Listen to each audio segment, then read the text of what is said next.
Hey guys, what's going on? John here from What's Spinning. Here's tonight to chat about this new Chance the Rapper album, The Big Day.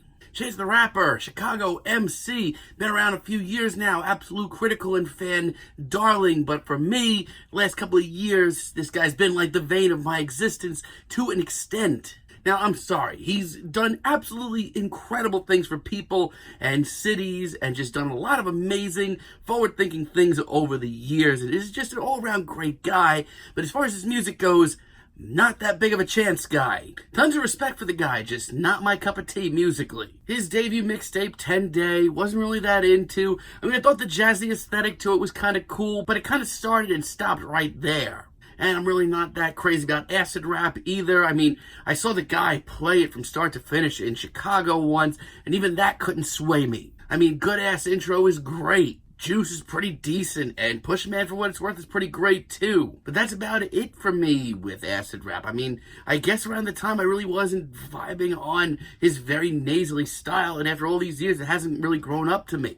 While it's been ranted and raved about to no extent and was everybody's album of the year a few years ago, really not that wild about Coloring Book either. Look, it is his best album, and he showed here so much maturation and there are some really great tracks, but overall I'm not that wild about it. Despite it being overplayed, No Problem is a freaking great song. And not for nothing, but Same Drugs, I feel like is the best track that Chance has ever performed. Now, Chance has been busy the last couple of years, hopping on features. There was the Merry Christmas little EPs that he dropped alongside Jeremiah. He's been a busy guy, and every single he's dropped from here in his last album have been very cute, but for me, hasn't really cut it. They didn't end up even showing up on this album at all.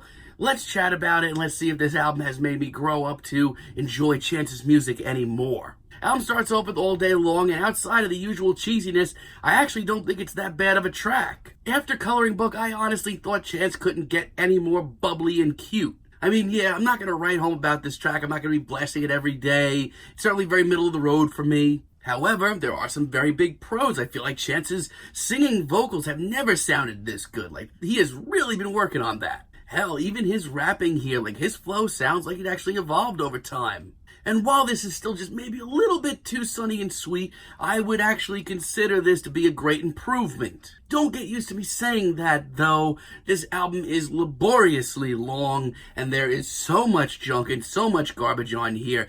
But I do have to give credit where it's due, because there's a handful of really great tracks here. For a very stripped-down ballad, We Go High is actually pretty sweet. Here, Chance's personality shines wonderfully. He makes a lot of great points, a lot of really great one-liners in here as well. And compared to just about every other track here, for a couple of minutes, Chance sounds like he has nothing to prove. Now, I'm not going to go as far as saying this is genre-defying or ahead of the curve. But for a few short minutes, I have nothing bad to say. Once again, I think Rue is actually a pretty great track. This one shows him teaming up with Coco Rosie and Taylor Bennett, his brother. I do really like the dark and dreary vibes on this. It's just enough to shake this album up a little bit. Hell, there's even some psychedelic vibes here, something that he kind of toyed with on acid rap. It's something that I feel like he could push a little further with. Now, there are still some incredibly cheesy, goofy vibes to this, but by this point, I guess I just kind of have to write it off for Chance being Chance. But more than anything, this is just a really great switch up, a really aggressive one as well. Not to mention, because of this little switch up, his message and his emotions come off so much more believable. Let's Go on the Run featuring Knox Fortune is actually pretty good too. There's been a lot of corny stuff on this album, but the ultra sunny vibes of this one actually shine through in a big way, no pun intended. Sure, once again, this kind of sounds like it was ripped kicking and screaming out of the sunniest one-hit wonders of the 90s column, but for that, it's pretty good. Knox Fortune's contributions here are actually pretty nice as well. And while some of the ad-libs are questionable, I overall don't have anything bad to say about this track. Big Fish featuring Gucci Mane, easily one of the best tracks here. Once again, it's very murky, it's very dark. It's the kind of track that I didn't expect to hear here, and I put that all in the hands of Timbaland's production on this track. It's awesome. Chance here sounds actually pretty grisly, dare I say dangerous.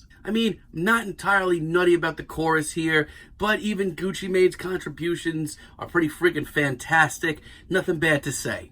Get a Bag, honestly, I think is freaking brilliant. I love the sampling, absolutely adore it. Now, Chance's performance here, honestly, is a little repetitive, but there's a blissfulness of this track that actually makes me forget all about that. You see, this one actually has a lot of the same vibes and like the same entire formula of almost every other track here. But I don't know, between just the very sunny, blissful nature and the great sampling and just the classy beat, just this makes this one very enjoyable. And Slide Around featuring Lil Durk and Nicki Minaj is fantastic too. It's very grimy, once again, kind of dark, but it's so much more coherent. It's moments like this that actually make me take notice to just how much Chance has grown over the years and how much more he's buckled down on his rapping skills. Lil Durk's verse is like very average to me. It's certainly one of the lesser features here, but Nicki absolutely kills it on hers. And Town on the Hill is a really nice late in the album treat as well. Chance's performance here isn't my favorite. It's a little iffy actually, but everything else about this track actually makes this listenable. The beat here kind of sounds like a throwback 80s pop tune, which I will get to. He's done it a couple of times here. Hasn't worked out for him that much, but Justin Vernon from Bon Iver on production here actually makes it come across pretty well. Now, I hope you all enjoyed all those good things I have to say, because the rest of this album is absolutely abysmal. Early on in the album, Do You Remember It featuring Ben Gibbard of Death Cab for Cutie and the Postal Service. Like, I'm sorry, but I don't care about this. Ben Gibbard's performance here, I have a whole lot of thoughts on that. Honestly, it's not the worst thing in the world, but if you ask me, this certainly doesn't sound like his heart's in it. As a matter of fact, it kind of just sounds like it was ripped out of a Death Cab song and sampled for this. Then we have Chance here, who I can't take serious more than usual because he's just upped the cheese factors and dusted it all off with even worse than normal pop culture references. This is awful. Hot Shower featuring DaBaby. Easily one of the worst tracks here. I'm sorry, this beat is absolutely laughable. It sounds like I made it on a piano that I had when I was 5. And Chance's performance here and his ad-libs made me want to scream listening to this. Like, if this is supposed to be his coming out party, his hard moment here, he missed the boat entirely. Not to mention, in the grand scheme of things, in this album's narrative, which he put so much effort into, where does this even end up? Notice I'm not even bringing up the features here because they add nothing. Then we have I've Got You, Always and Forever featuring Ari Lennox. Once again, why does this sound like it was ripped kicking and screaming out of the cheesiest one-hit wonders of the 90s? Like, this sounds like a track that Ja Rule would have jumped on in the late 90s and it would have ruined him. While I can appreciate a good throwback, this is not one of them. It's just so cheesy, and Chance's performance is just so laughable and adds nothing. And I'm just going to really, very quickly rope them all in at once. None of the skits here do anything for the rest of the album and are just a waste of my time. We have The Big Day, featuring Francis and the Lights. The absolute worst thing here. Arguably one of the worst tracks I've heard all year. Like, how is this getting even worse as it goes on? Between this ultra cheeseball verse and this laughable chorus, I'm literally running out of patience here. And like the acoustic strumming, everything about this track is so far out of Chance's usual comfort zone. It's just so obvious. And his crazy verse here, like honestly, this is not the off-the-walls blast of energy that Chance thought that he was putting out, I can assure you. We have Ballin' Flossin' featuring Shawn Mendes, and the very bouncy feel to this one right off the bat just had me all over the place. I mean, certainly there is a groove in there somewhere that's actually not that bad. But I just feel like Chance at this point has thrown everything out the window. And trust me, folks, I really tried to love this album. Like, I gave it multiple listens. I just can't do it. The nonsensical lyrics, the goofball pop culture references, and the freaking Shawn Mendes feature, this is just driving me nuts. Then we have 5 Year Plan, and let me tell you, after the exhausting stretch of tracks that we've just sat through, the last thing I want to hear is Chance preaching to us. I feel like this track encompasses everything that I've had a problem with Chance in the past and am suffering through at the moment. Now, there may be a few moments on here that get you hyped, because when Chance comes off aggressive on this track, it's actually pretty impressive. Not to mention, there are some genuinely bizarre, truly out there moments here that are kind of fascinating. But in the last 2 minutes, this track just goes off the deep end, and it's just so hard to like anything about it. Coming from a guy that up until this point really hasn't truly loved a Chance project, right now, every one of those seem truly classy and experimental and forward-thinking and wild and exciting compared to this album. And it doesn't get any better. Sun Going Down, like